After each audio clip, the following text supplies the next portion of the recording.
திரு Pongalur Manikandan sir, AIADMK BJP கூட்டணியை தமிழ்நாட்டு மக்கள் விரும்பல, அவங்க கட்சிக்காரங்களும் விரும்பல, மற்ற கட்சியினரும் அந்த கூட்டணிக்கு போகல. விசிக வராங்க, கம்யூனிஸ்டுகள் வராங்க, காங்கிரஸ் வராங்க அப்படின்னு சொல்லிட்டே இருந்தாரு.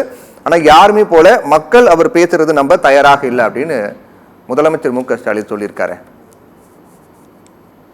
தமிழ்நாட்டில் அதிமுக பாரதிய ஜனதா கூட்டணியை மக்கள் விரும்பவில்லை. திரு ஸ்டாலின் அவர்கள் தலைவர் நடக்கிற ஆட்சியை மக்கள் விரும்புகிறாங்களா? 55 வாக்குறுதிகள் அளித்து ஏமாற்றி விரும்புகிறாங்களா? கூட ஒரு குடும்பமே நாட்டை ஆளுவதை மக்கள் விரும்புகிறாங்களா? எங்கே பார்த்தாலும் ஊழல், கொலை, கொள்ளை நடப்பதை மக்கள் விரும்புகிறாங்களா? அப்போ இன்னைக்கு பாருங்க, தஞ்சாவூர் டெல்டா மாவட்டங்களில் நெல் அனைத்தும் மழையால் முளைத்து வீணாகி விட்டது. இதெல்லாம் மக்கள் விரும்புறாங்க. அப்போ எதை மக்கள் விரும்புறாங்க? எதை உதாரணம் கொண்டு நாங்கள் செய்கிற ஆட்சியை மக்கள் விரும்புறாங்க. அங்க ஆட்சி கடந்த காலத்தில் எடப்பாடியா செய்த ஆட்சி சரியில்லை என்று மக்கள் நினைக்கிறாங்க சொன்னீங்களா? இங்க ஒப்பிட பாருங்க, கூட்டணி சரியில்லைங்கிறது, எடப்பாடி கேரட் சரியில்லை, காலம் இருந்தாங்கிறது, இது மாதிரி அரசியல் பேசுவது தமிழ்நாட்டுக்கு தேவையில்லாத ஒன்று. மக்கள் பிரச்சனையை பேசாமல் அதை மடைமாற்றம் செய்வதற்காக தனிப்பட்ட சில விஷயங்களை பேசுவது. இப்ப நீங்க கொள்கை கூட்டணி, கொள்கை சார்ந்த கூட்டணி சொன்னா திமுகவோடு அங்கம் வைக்கிற கூட்டணி கட்சிகளுக்கெல்லாம் என்ன கொள்கை? திமுகவோட ஒத்து போகிறது. மோடி எதிர்ப்பு என்கிற ஒன்றை தாண்டி அவர்கள் வேற என்ன சொல்றாங்க? இப்ப விடுதலை சிறுத்தை கட்சியும் கொங்கான் மக்கள் தேசிய கட்சியும் ஒரே கொள்கையா? இல்ல காங்கிரசும் கம்யூனிஸ்ட் கட்சி ஒரே கொள்கையா? மதிமுகவுக்கும் திமுக ஒரே கொள்கைன்னு சொன்னா ஒன்னா இணைஞ்சிடலாம்ல, எதுக்கு தனி கட்சி?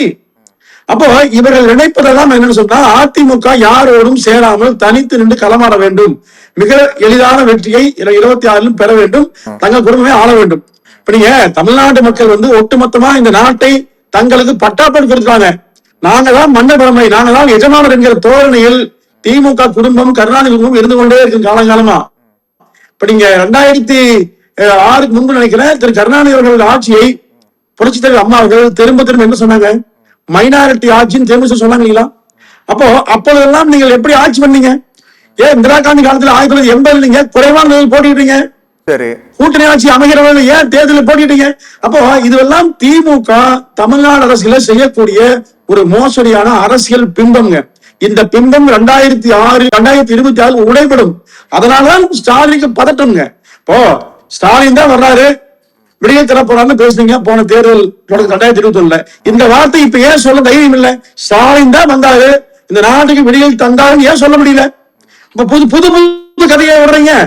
அப்போ உங்கள் நோக்கம் என்ன சொன்னா, மக்களை எப்படியாவது ஏமாற்றுறது. அதாவது மானம், ரோசம், வெக்கம், சூடு, சொரணை எல்லாமே இருந்ததுன்னு சொன்னா, நீட் தேர்வை பத்தி என்ன சொன்னாரு உதயநிதி ஸ்டாலின்? இப்ப அதுக்கு பிறகு எங்களால முடியலன்னு ஏன் சொன்னீங்க? அப்போ எதிர்கட்சி தலைவரை தனிப்பட்ட முறையிலே குறைத்து பேசி மக்கள் மத்தியில நீங்க அரசியல் செய்ய விரும்புகிறீர்களே, 2 ஆட்சி ஒப்பிட்டு பேசுங்க. எடப்பாடியா 4 ஆண்டு காலம் செய்த ஆட்சி, நான் செய்த ஆட்சி பாருங்க. என்னுடைய ஆட்சியில் அன்றைக்கு சொன்ன குற்றச்சாட்டு எதுவுமே இல்ல. ஒப்பிட்டு தைரியமா பேசுங்க. சரி, இல்ல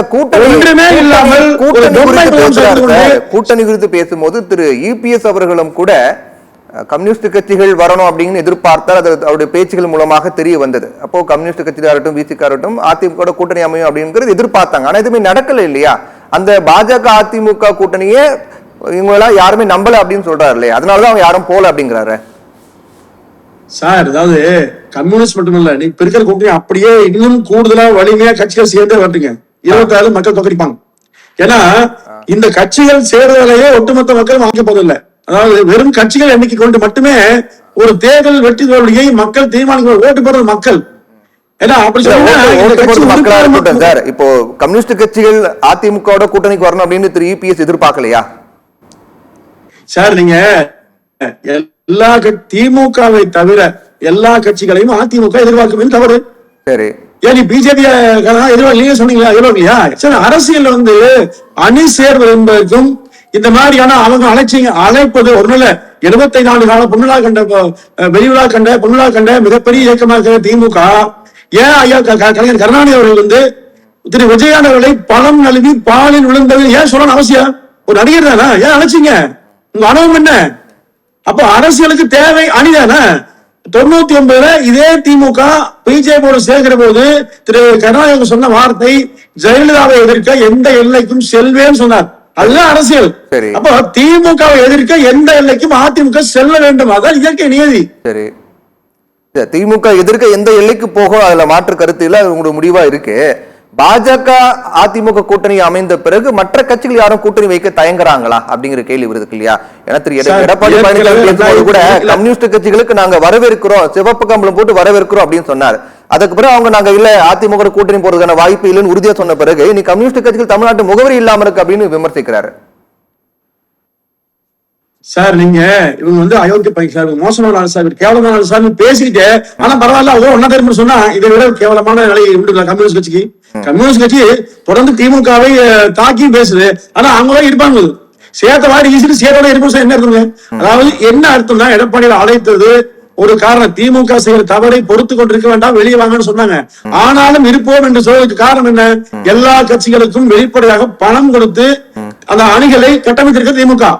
இதுவரை இந்திய வரலாற்று இந்த மாதிரி யாருமே செஞ்சதில்லை. 15 கோடி 20 கோடி 10 கோடி என்று ஒரு கம்யூனிஸ்ட் வெளிப்படையா அக்கௌண்ட்லயும் பணம் அனுப்பிச்சுட்டு போட்டு அந்த கட்சிகளை அந்த நன்மதிப்பை கெடுத்து விட்டு திமுக வச்சிருக்குது.